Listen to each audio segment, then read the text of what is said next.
Hi, this is Kavita Saini and I'm a legal intern of Lexel & Company and I'm a law student of IME Law College.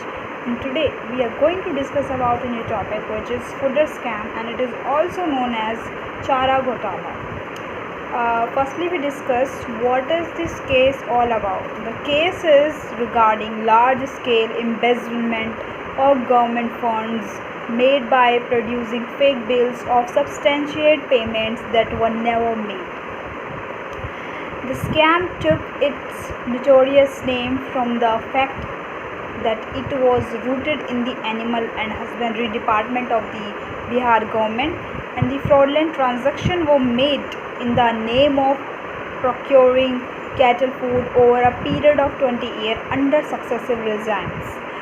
After the 1985 incident, the case resurfaced in a big way for the first time in 1996 when the State Finance Secretary V.S. Dubey started looking into the matter and ordered inspection across all districts, and a massive aid on the Animal Husbandry Department AHD at Chabasa uncovered a stash of documents showing illegal withdrawal from the state treasury, and according to a report in it. But before this, subsequent raids on various AHD officials were already being conducted quietly and away from media glare, adding straw by straw to mount that went to be known as the fooder scam.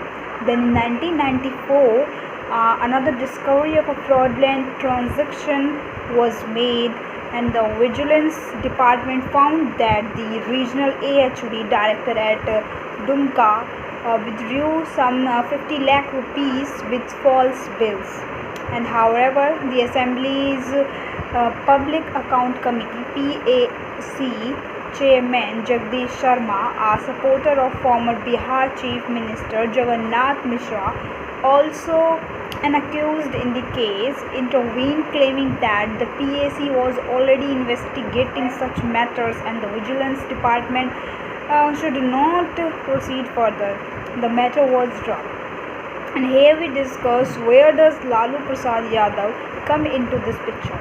As the issue started gathering heat at the scam unraveled, BJP state until Chief Sushil Modi filed a PIL in the Patna High Court in 1997 and demanding a CBI inquiry in the case. And the same year, the investigation was handed over to the CBI, and hence started Lalu's worst nightmare and a long-standing episode with the CBI. A large amount of money was withdrawn from the government treasury. In short, it was a loot of government money by the government official backed by the political leadership. And about 950 crore was looted by the government officials in 10 years. It was a huge thing for all of us at that point of time. Rakesh Asthana, the famed CBI superintendent of a police who uncovered this scam and formally prosecution against a sitting chief minister. In 1997, the CBI formally requested the governor to publicly start a prosecution proceeding against the Bihar Chief Minister. Amid growing public pressure, Lalu had no choice but to step down and not to be outsmarting his opponent by installing his wife, Rabri Devi, as the Chief Minister. Rabri was surprised installed as the Bihar Chief Minister. It's still date and quoted as one of the most clever political maneuvers.